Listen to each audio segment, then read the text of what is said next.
Hey friends, this is Joseph Manor. So what I want to do in this video is I want to talk a little bit about truth, love, and aesthetics.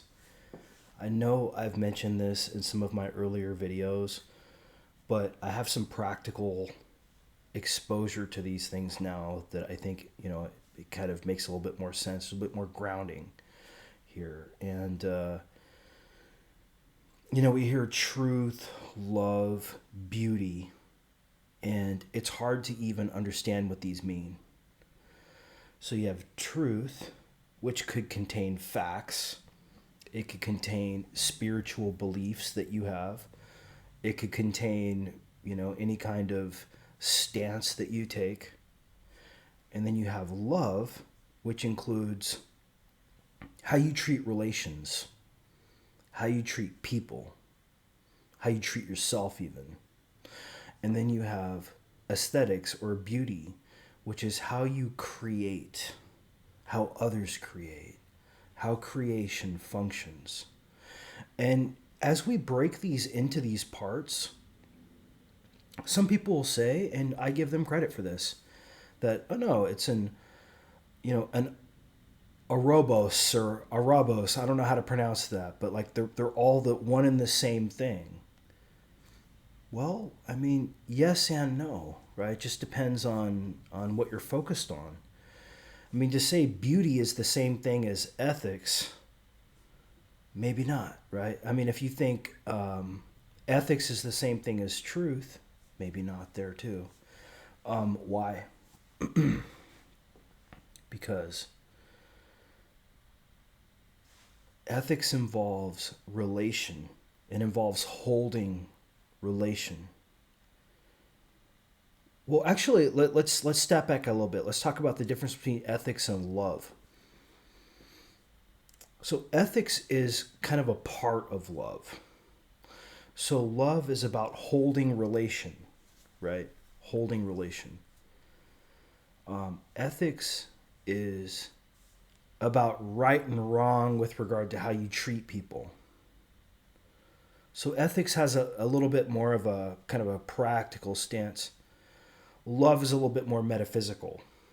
So love is going beyond truth. And this is the thing, nobody's going to understand this. I know this, right? I mean, I've said this, I don't know how many times, nobody's going to understand this. But truthfulness sounds a lot like ruthfulness, which sounds a lot like ruthlessness, right? So I'm going to give this credit to somebody on Actuality of Being who may or may not want to be named, but she gave me this insight. This is a huge insight. Truthfulness, ruthfulness. Man, that's killer. And it's exactly what happens. So, love is about holding relation no matter what. Right? You're going to deal with ups and downs. You're going to deal with, it's about holding relation. All right. So, truth is about being right, wanting to be right. And but here's the thing, like, so nobody really knows how to kind of explain how truth and love relate. I'm going to give you what I think the answer is. It doesn't matter what kind of truth you have, whether you're a Christian, whether you're a neo-Advitan, whether you're a God knows who you are. The point is, you got to be coming from some point of truth. Otherwise, you're going to be like a leaf floating in the wind. And you're not going to have any you're not going to have any sense of truth. But you're in denial because you do have a sense of truth, but you're just not owning that. Or you're not recognizing why that's a prerequisite to love. Like, without a stable truth, how could you have self-love? And without self-love, how can you love anybody else? You're not going to love anybody else. You don't have self-love. How can you give something that you don't have yourself? I mean, even if your way to love somebody is to kind of, stick the the chopstick into the ribs, to try to goose them to change or something. But that's just the love of the teacher, right? Whether you're a pastor or whether you're a spiritual teacher, whether you're a Zen master, you're in that teacher mode, and we all go into that. But notice that truth without love is kind of ruthless. We're not always in one or the other, are we? We're not always perfect, are we? Sometimes we go, we're too intense, and then somebody can make a criticism and say, well, this person's being too intense, therefore they're not blah blah blah. But you're coming from a perspective of love, right? So from that perspective, so you can think of truth, love, and beauty as different points of view that you can be coming at things. So if you're coming from the perspective of truth, you're kind of unconscious to love, and you're unconscious to beauty, even though they're playing themselves out. If you're coming from a perspective of love, like a genuine perspective of love, then you have a perspective of truth that's solid enough for you to be able to hang in there with relating with different kinds of people and different kinds of systems, even more generally. So what love is about is getting sort of like, you have to have like a deep you have to have a deep understanding of truth, or deep feeling of truth, understanding, feeling, okay, deep feeling of truth. But once you do, then you're free to love. Like, you can talk to anybody, from the homeless man on the street to anybody, like some millionaire, some business owner, anybody. You're open to communicate with anybody. That's what love is. Love isn't about banning people, right? It's not about cutting off relation. If you're cutting off relation, that's not love, right? That's the inverse of love.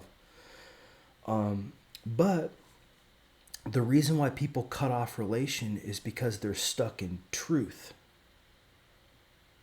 See, this is what I want you guys to see. So if you're stuck in truth, ruthfulness, then you're going to be excluding based on some standard of truth that you have, because you're hunkered down into belief. See, whether you admit this or not, you're holding on to beliefs. Even if you're being passive aggressive about this, because the key to love is accepting different systems or different kinds of people. Like somebody who has nothing in common with you, right? They may have this one tiny little thing in common with you, like, maybe you and them both love Las Vegas, and you both love food in Las Vegas, but you really have nothing else in common. That's enough for love. To relate with that person, you could go out and you could have a conversation with somebody just based on one tiny little ingredient of commonality. And maybe the commonality is something like, we're all spiritual people. We all have some kind of a spirituality, whether it's Christianity, whether it's Islam, whether it's New Age hippies, whether it's like, look, love is about maintaining a link with people.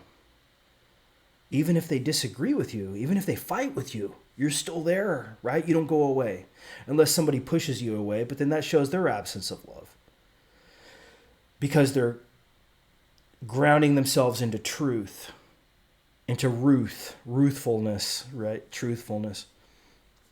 So, I mean, this is going to happen, but this is a point that I've tried to make in my last couple few videos, is that love is actually very different than truth.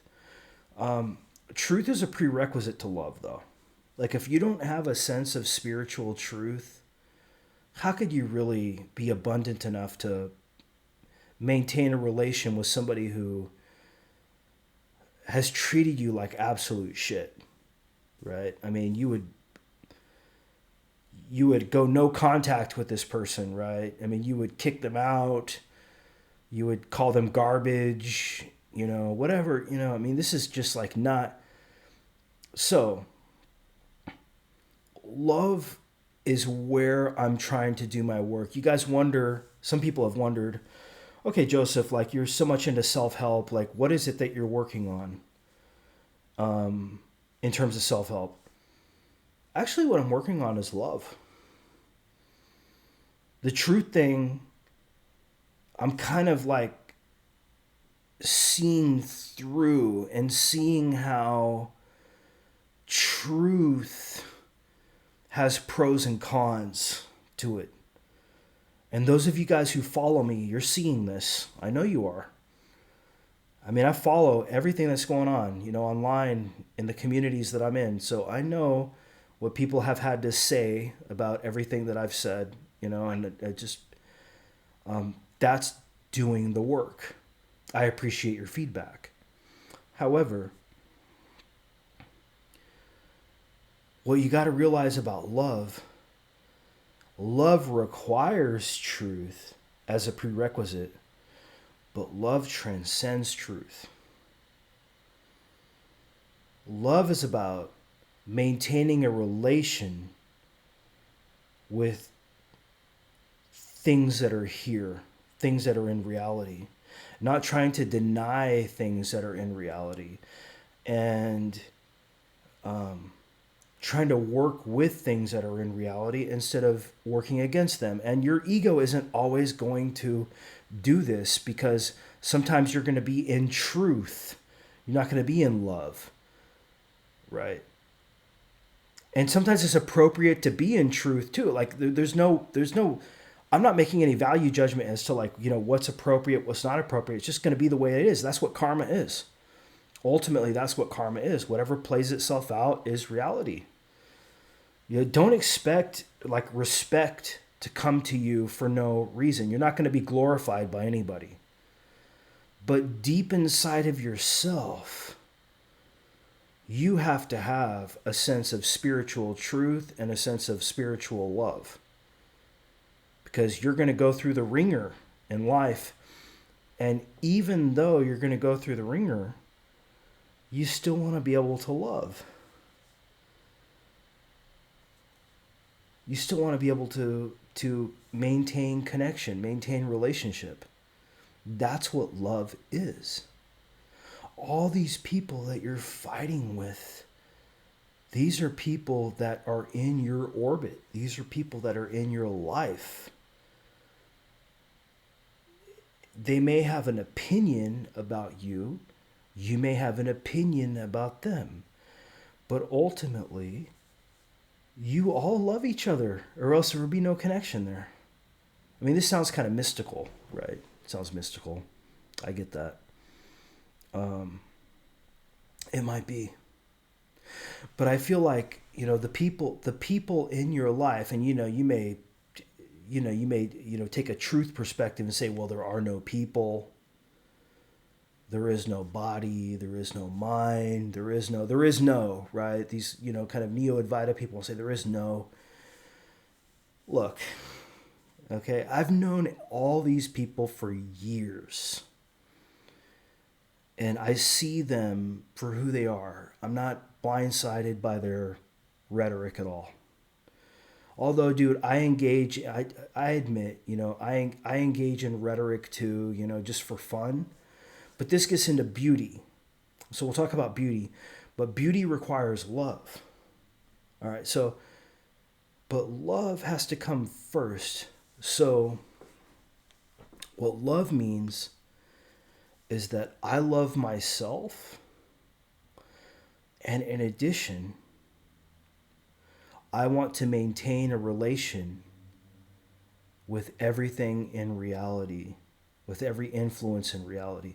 So this gets beyond this kind of like Neo Advaita thing where there is no separate self, or this, any kind of metaphysical masturbation or something, you know what I mean? Just like, dude, throw that out. Look,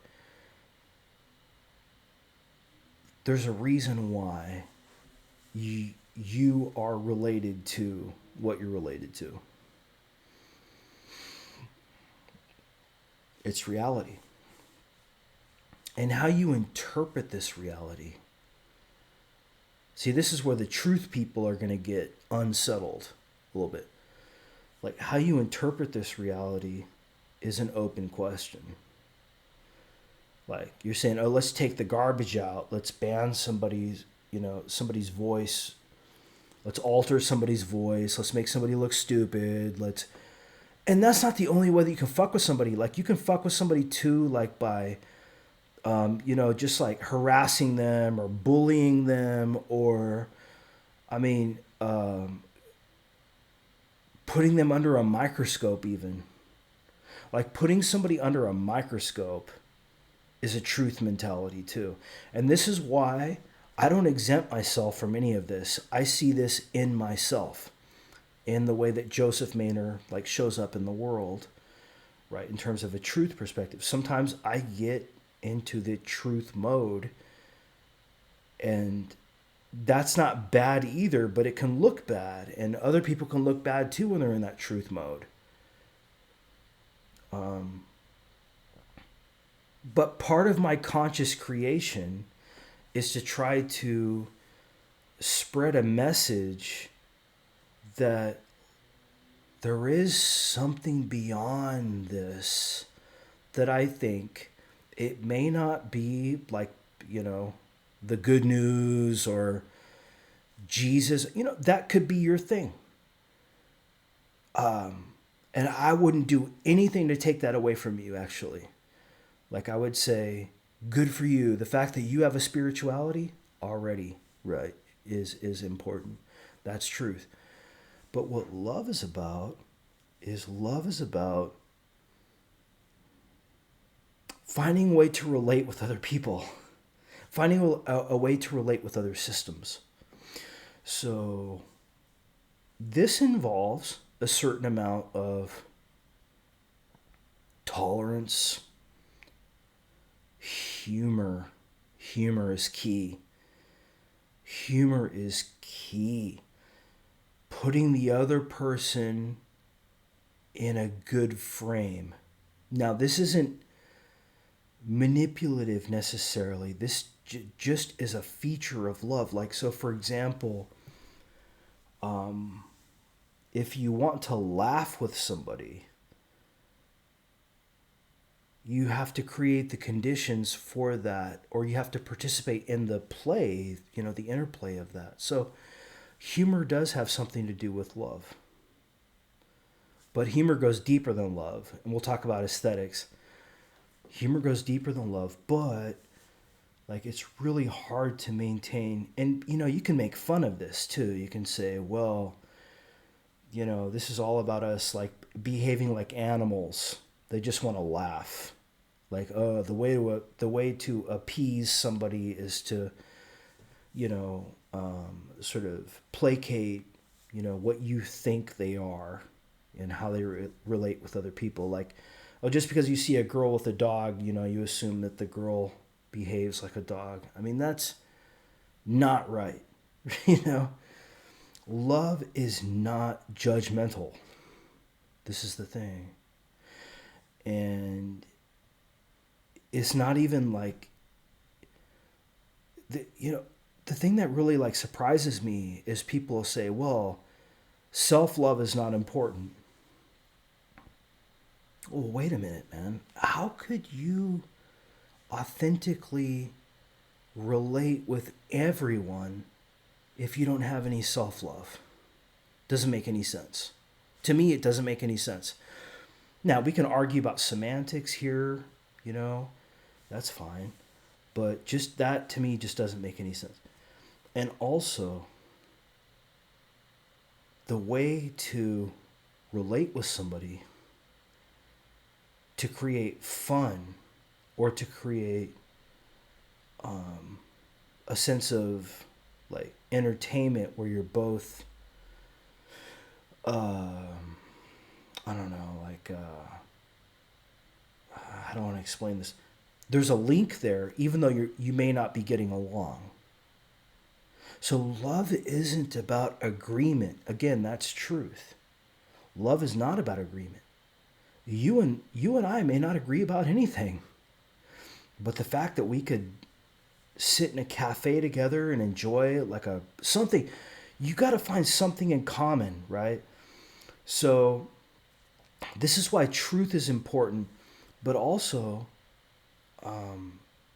somebody who really has a really deep sense of love can find something in common with anyone.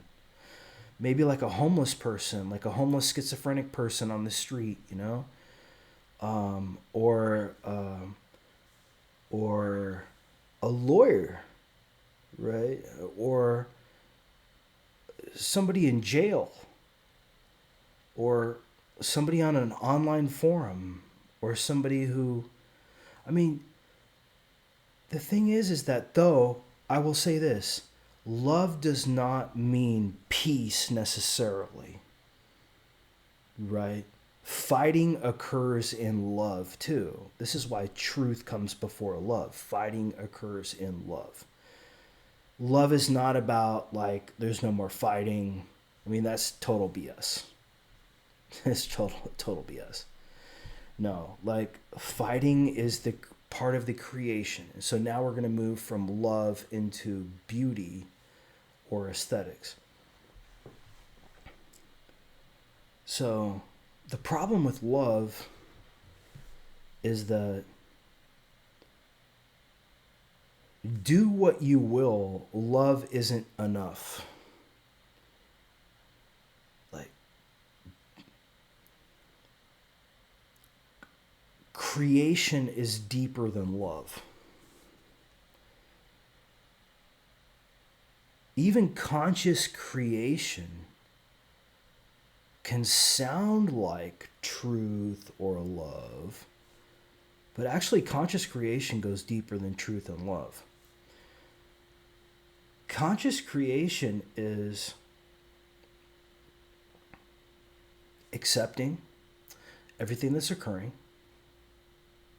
So now we're moving beyond love, right? Notice this. So the principles of love are principles.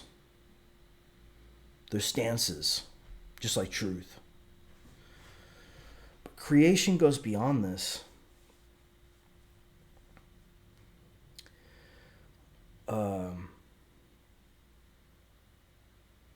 And conscious creation is a little bit of a tentative thing. So, for example, I have these, I have my trumpet here, right? So I'm not going to play it here because it's really late at night. But, what I create on this horn is a creation. Just like creating this video. Now, there are certain principles to any kind of a creation, right? We talked about that in some of my earlier videos. Whether something is good, bad, ugly, not funny, awful, right? Like, some people are so bad they get booed off the stage, right? So, but see, you got to have love before you can move into beauty. You got to have love before you can move into aesthetics. So, in other words, if you don't want to extend the extension to somebody, for whatever reason, it could be like truth issues, love issues, then basically you're denying them the ability to create. So, in order to have beauty, you have to have love. Why is beauty different than love, though? Because beauty goes beyond ego. And it,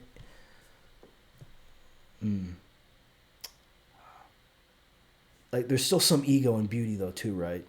So, for example, what kind of music you like, what kind of food you like, does have to do with ego.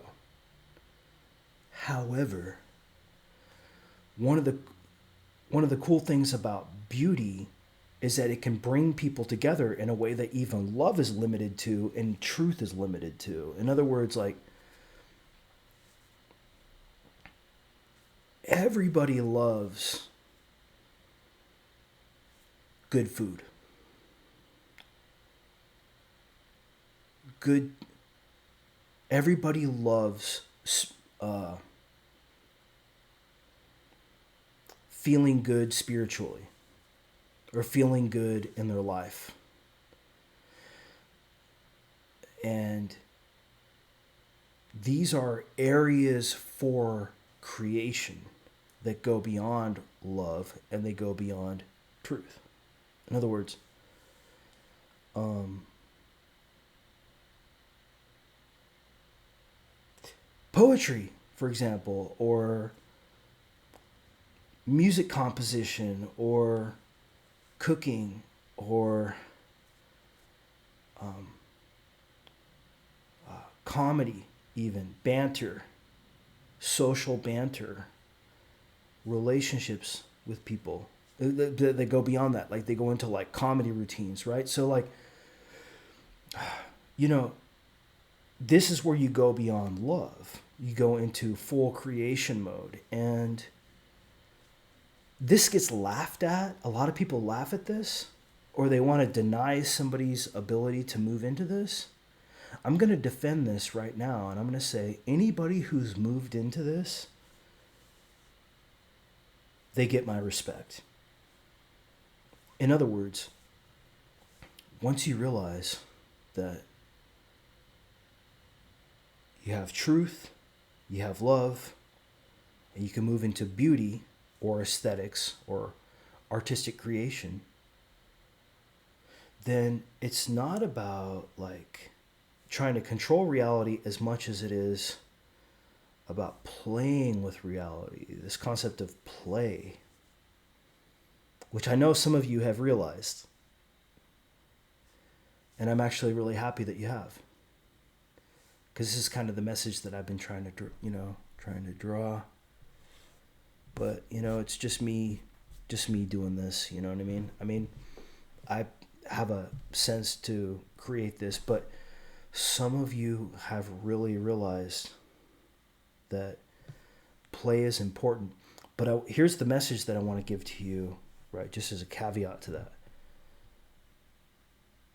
To have like proper play, you got to have the prerequisite of love. And then for proper love, you have to have the prerequisite of truth. And some of you are going to disagree with this. You're going to say, oh, this is just, a separate self putting forward these kinds of... Look, I believe in self-improvement. Okay? If you want to demonize me or whatever, because I believe in self-improvement. But one of the ways that I believe in self-improvement is that at a very high level, right? Because that's what we're doing. Those of us who are doing this work, we're at a very high level of life coaching and development work. Yes, it's very important to have truth and have self, to have sovereignty of self. It's very important to have self-love. It's very important to have, a sense of spirituality that holds you together.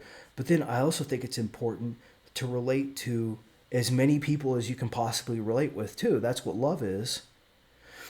And that also involves humor. So it's important to work on a little bit on your lightness and humor, but not to the point where you just take that totally, in a manipulative direction or just a wacky direction. Look, you could do that too. Just saying, like, that's not necessarily what love means. Love is about relation. And then you have,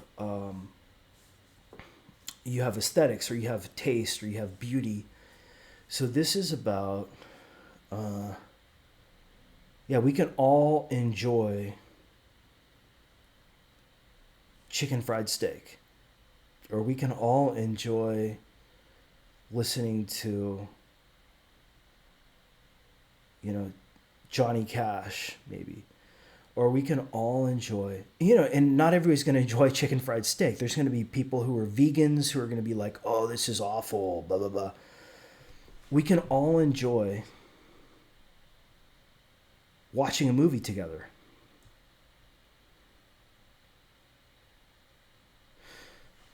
We can all enjoy laughing together or playing together. So, but notice how this goes beyond love in this sense that, like, in order to do this authentically, you got to kind of also, like, on the one hand, you're trying to give back to other people, but on the other hand, you have to be yourself too.